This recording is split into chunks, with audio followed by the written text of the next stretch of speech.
2시간 전에 마감한 트레이더가 생생하게 전하는 글로벌 마켓 리뷰 델타1입니다. 한국 시장은 선물 미결이 계속 풀리면서 프리미엄을 빼는 기간 조정이 있었는데 해외 시장은 또 엇갈린 흐름이었습니다. 유럽은 다시 밀렸으며 나스닥은 신고가를 갱신했고 다우와 러셀은 밀렸죠.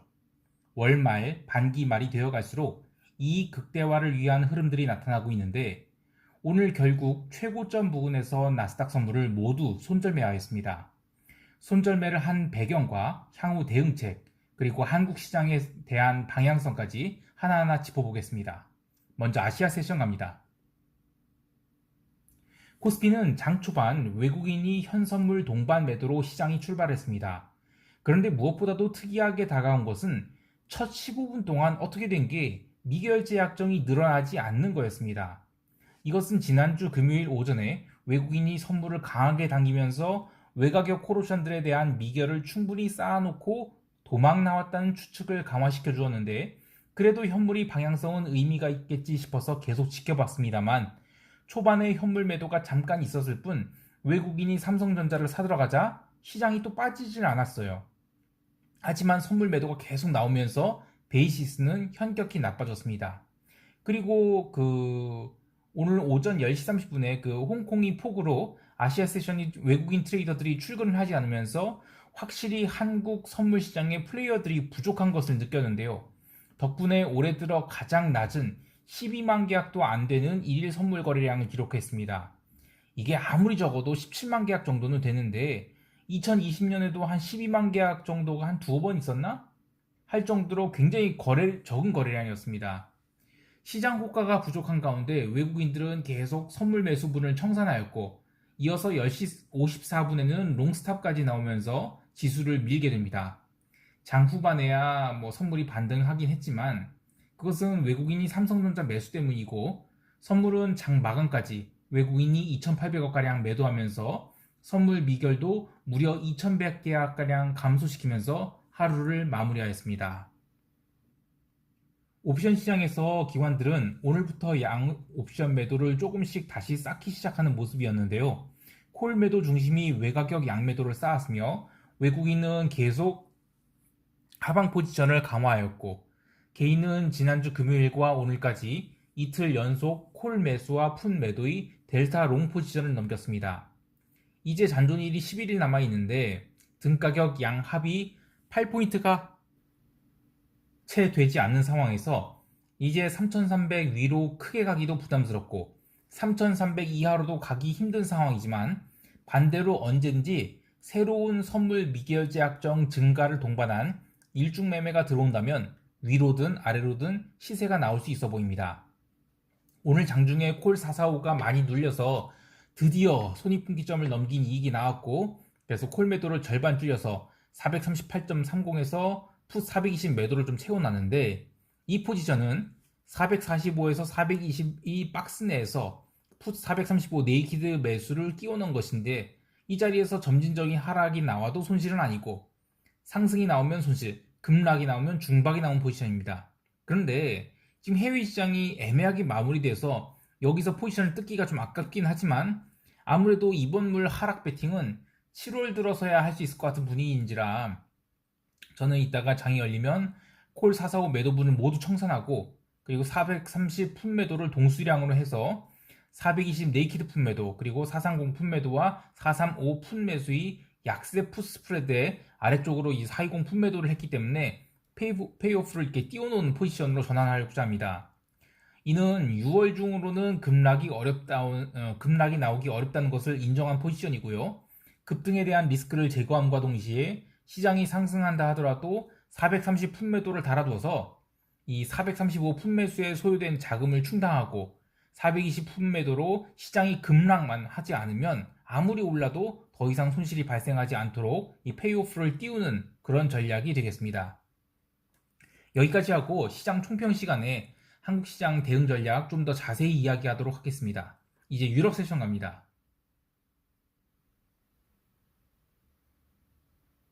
유럽 증시는 영국 증시가 코로나 재확산 이야기로 밀리면서 스탁스도 밀렸는데요. 푸찌도 밀렸고요. 근데 장 초반에 독일 증시가 반짝 뜨는 듯 했지만 전반적으로 매수세가 없어서 그냥 변동성만 또 죽인 하루가 끝났습니다. 다만 채권은 좀 의미 있는 움직임이 있었는데요. 아시아 세션 오후부터 채권 매수세가 들어오기 시작하더니 유럽 세션 초반에 그 지난주 PPP 프로그램으로 매수한 채권 규모가 올해 최고치를 기록하였다는 소식이 전해지면서 채권 매수세에 가속도가 붙었습니다. 독일, 미국, 이탈리아 국채 모두 매수세가 들어왔는데 다만 이탈리아 국채는 6월 둘째 주에 비해서 확실히 매수 탄력이 좀 떨어진 모습을 보였습니다. 통화시장은 엔화만 강세를 보인 가운데 나머지 비달러 통화들은 약한 조정을 받았는데 의미 있는 조정은 아니라고 보고요. 그냥 쉬어간다고 보고 있습니다. 골드도 아시아 세션에서는 1770달러까지 밀렸는데 결국 약보합으로 끝나서 6거래일 연속 제자리를 기록했습니다. 헌데 이 정도면 수렴할 만큼 수렴한 것 같은데 방향성이 곧 나오지 않을까 합니다. 마지막으로 기름은 아시아 세션에서 슈팅을 보였다가 유럽 세션 초반까지만 해도 브렌트 기름이 75.25달러 선에서 계속 움직이면서 밀리지 않았습니다. 근데 미국 세션 시작하면서 바로 이 오펙 플러스 이 증산이 필수적이라는 이야기가 돌면서 텍사스 기름값은 74달러에서 72.8달러대까지 밀려버렸습니다. 오늘 기록한 음봉은 이 세 번째 음봉으로 기록된 이제 숏이 시작될 수 있는 아주 중요한 음봉으로 보지만 저는 콜 75 행사가 75짜리 이것만 매도했다가 일부 청산하는 식으로 이 프리미엄을 벌어가고 있는데요. 왜냐면 어쨌든 오펙에서 지금 무슨 말이 나올지 몰라요. 그리고 7월 1일 이후에는 3분기가 시작됐죠. 그래서 저는 기름에 대한 숏마인드는 굉장히 조심스럽게 접근하고 있습니다. 그리고 제가 그 콜 75달러, 콜 75 행사가 그 매도 왕복 달리기를 벌써 지금 세 번째 났거든요. 그러니까 3거래일 동안이나 매도했다 청산했다 매도했다 청산했다 했기 때문에 저는 이달 말까지는 이제 기름 매도도 좀 쉬어야 되지 않나 싶습니다. 전반적으로 유럽 세션은 오늘도 좀 쉬어가는 장세였다고 할 수 있겠습니다. 이제 미국 세션 갈게요.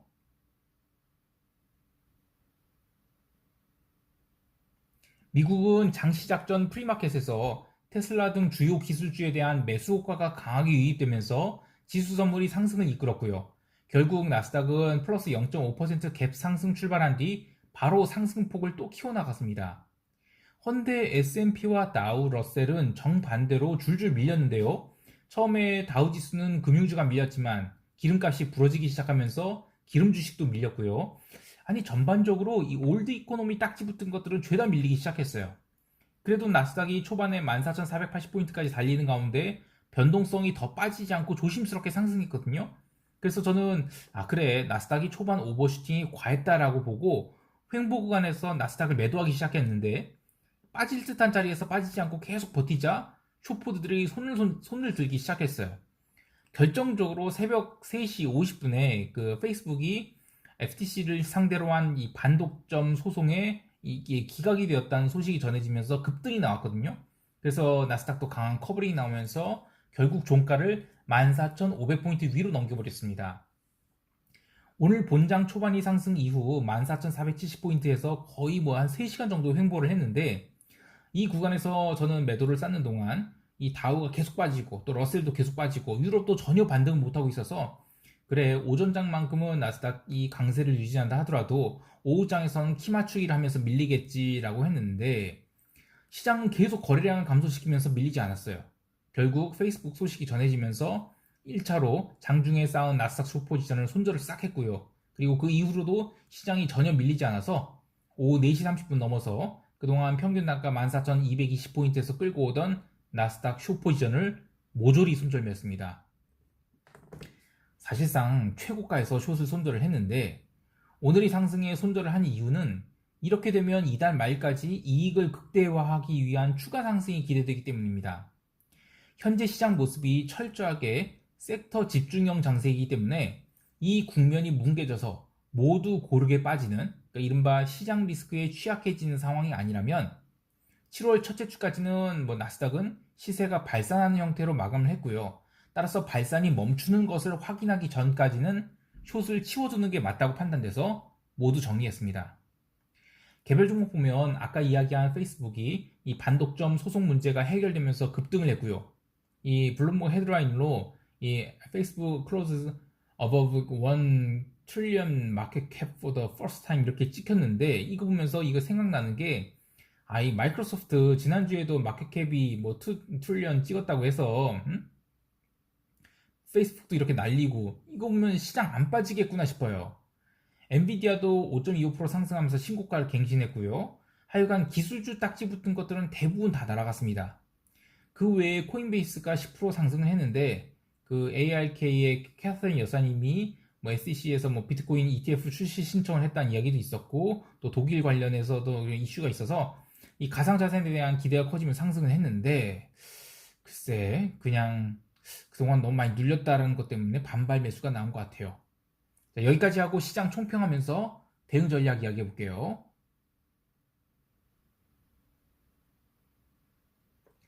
시장이 참 이상한데 이상한 상황이 계속 가기는 어렵다고 생각을 해서 나스닥 선물 매도를 끌고 왔긴 했는데 결국 더 견디지 못하고 모두 손절매를 하게 됐어요.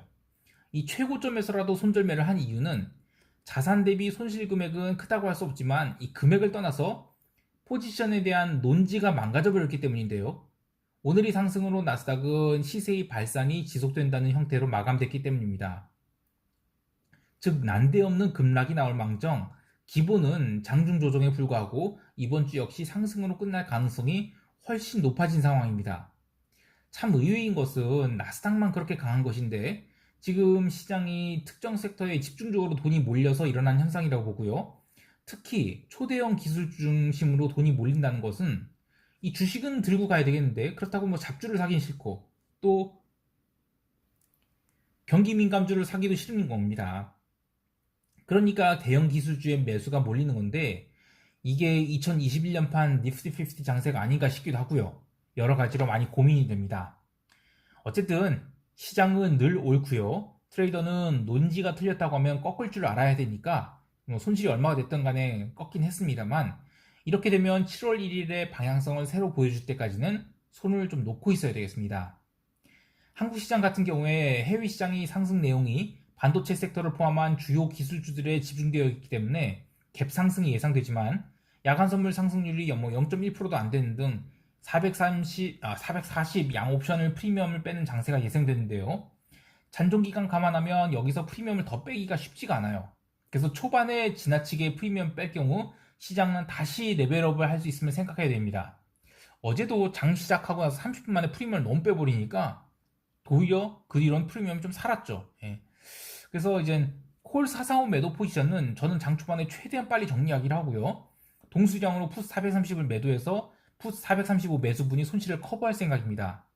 그리고 전일 매도한 푸스 420은 그대로 둬서 푸스 435, 푸스 430 약세 스프레드에 대한 그 대비 포지션을 크레딧으로 전환하기로 합니다. 이렇게 되면 상승이 나오면 이익은 날 수 없어요. 하지만 점진적 하락에 대한 기대이익은 여전히 살아있게 됩니다.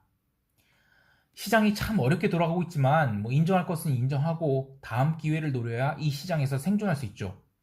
그 프랍 시절에 한도를 맞으면 이제 한독 모니터에 이제 붉게 얼럿이 뜹니다. 그러면 한숨을 쉴 망정 바로 포지션을 문대 버려야지 거기서 미적대다가는 본부장이 와갖고 의자를 발로 차버리죠. 물론 요즘에는 그렇진 않겠지만 어쨌든 손실은 손실인 것이고요. 힘을 내서 다음 분기를 준비하도록 하겠습니다. 아울러 저희 트레이딩 뷰에 따라 트레이딩 하신 분들께 송구함을 전합니다. 이상 델타원이었습니다. 감사합니다. 쉐린이 유유